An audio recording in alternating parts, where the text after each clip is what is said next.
In the quiet moments between edited interviews and polished reality TV narratives, a different story emerged, one not told through rehearsed statements but through the unfiltered words of a young child.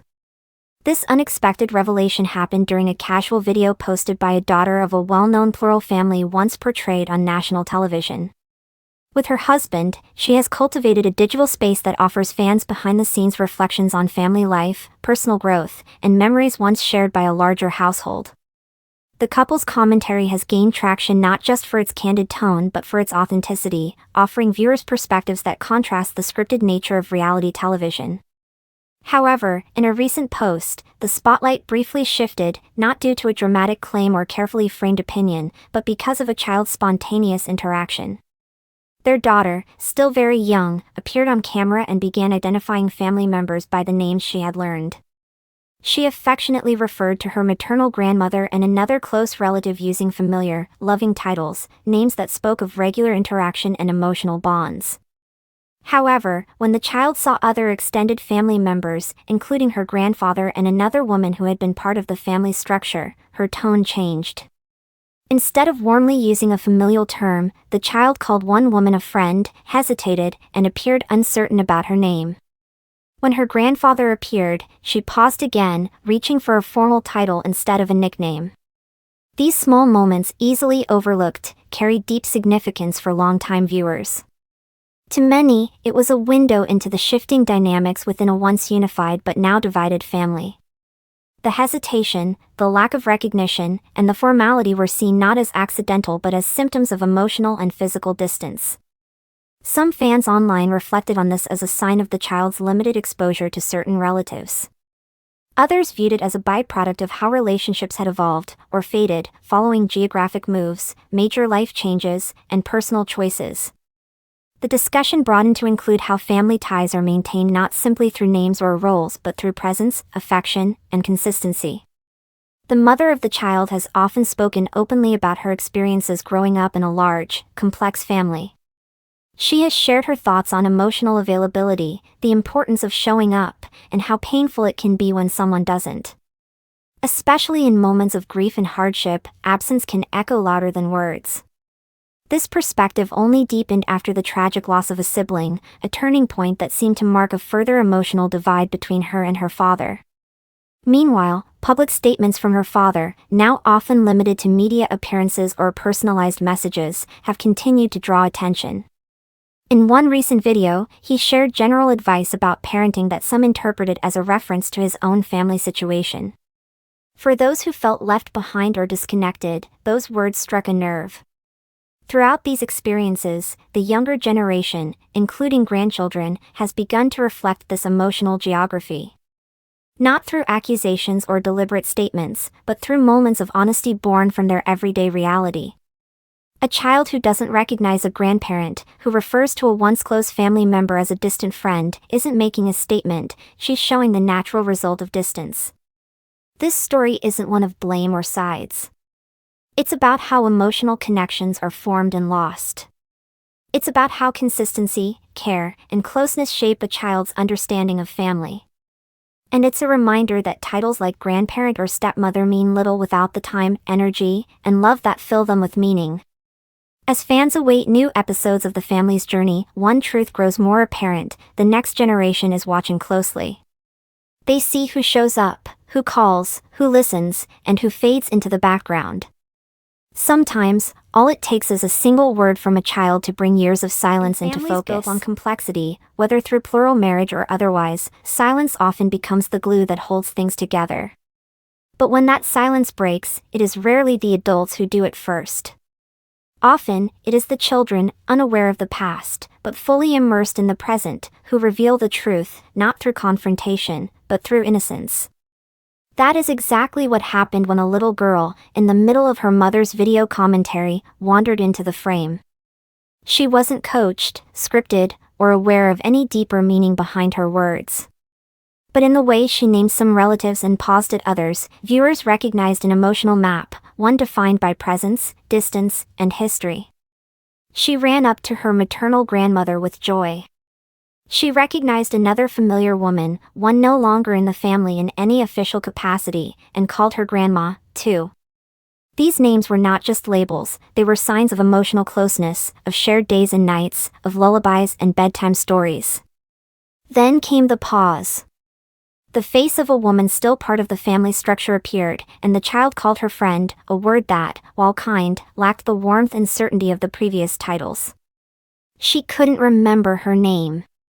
And when her grandfather came into view, she hesitated again. There was no automatic grandpa or papa. She reached for a formal title, one that sounded learned, not lived. This quiet moment cut deeper than any dramatic reality show reveal. It was unscripted truth.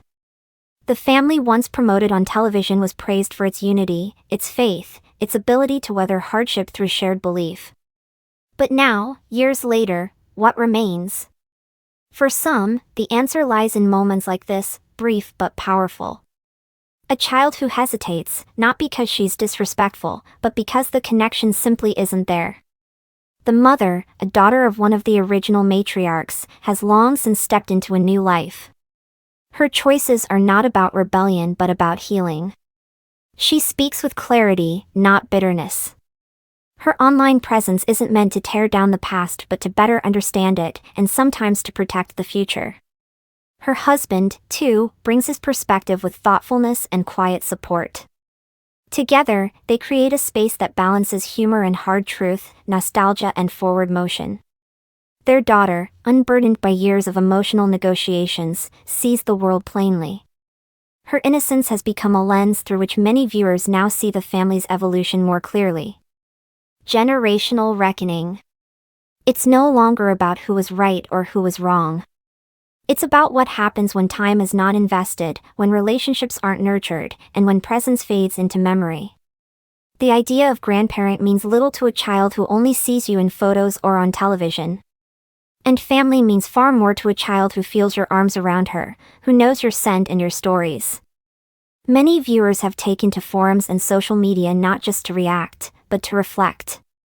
Some see echoes of their own families in this story, emotional drift after divorce, confusion after remarriage, and the slow fading of one's central figures. Others are simply moved by the purity of a child's truth and what it says about the state of relationships that were once kept tightly guarded behind cameras and contracts.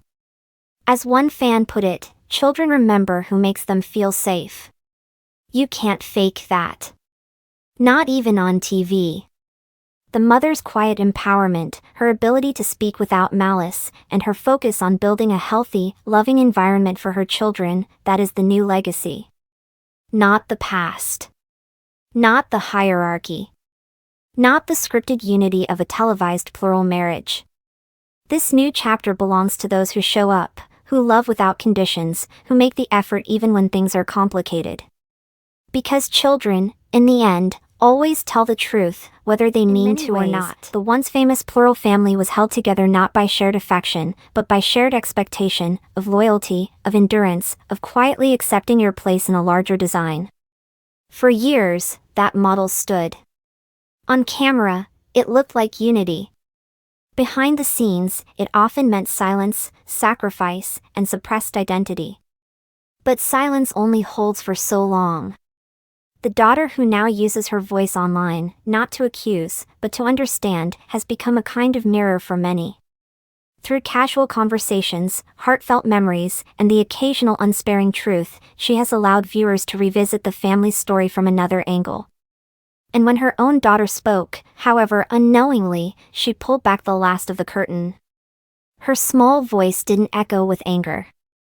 It didn't need to. It simply named what it knew, and what it didn't. There is power in that. Power in naming someone as grandma because she was there. Power in not recognizing someone else, not out of rudeness, but because they weren't. In that moment, years of narratives about unity, loyalty, and family loyalty faltered under the truth of a child's limited memory. It raised a difficult question: can you truly be called family by a child you've barely shown up for? For the man once central to the family, now physically and emotionally more distant, this moment, however small, may mark a quiet reckoning. No matter how firm his beliefs, no matter how strong his presence once was, a legacy can fade quickly without maintenance. Titles don't endure on their own. They need to be reinforced by presence, by care, by time. This wasn't a grand betrayal. There were no angry outbursts. It was something gentler, and perhaps more heartbreaking. It was absence, revealed by a child who didn't know she was saying anything meaningful. The cost of emotional retreat. Fans who followed the story for years have pointed out how this slow unraveling didn't happen all at once. It began with small decisions: one family moved, another stayed. One spouse became central, others felt overlooked. One child was praised, others felt invisible. And through it all, the man at the center, once juggling multiple households, slowly narrowed his world. Now, one by one, the women who built that world with him are telling their own stories. Not to place blame, but to reclaim space. They speak about the quiet grief of feeling unseen, the regret of trusting too long, and the peace that comes from finally being honest. One of them reflected, "If I had only known him for 1 year, I wouldn't have married him." It wasn't said with bitterness, just clarity. It's a line that resonated with many who have stayed too long in one-sided relationships, hoping that presence would someday equal connection. Another reflected on her lack of relationship with his current partner, not with cruelty, but with acceptance. "I don't hate them. I just don't want to be close." In families fractured by distance and disconnection, even indifference can feel like resolution. A future rewritten. What makes this story endure is that it's not just about the past, it's about what comes next. The generation now raising children is making different choices. They are choosing to show up. They are choosing to speak plainly. They are choosing not to teach loyalty without love. The little girl who paused on a name didn't know the ripple she caused. She was just speaking her truth, softly and honestly.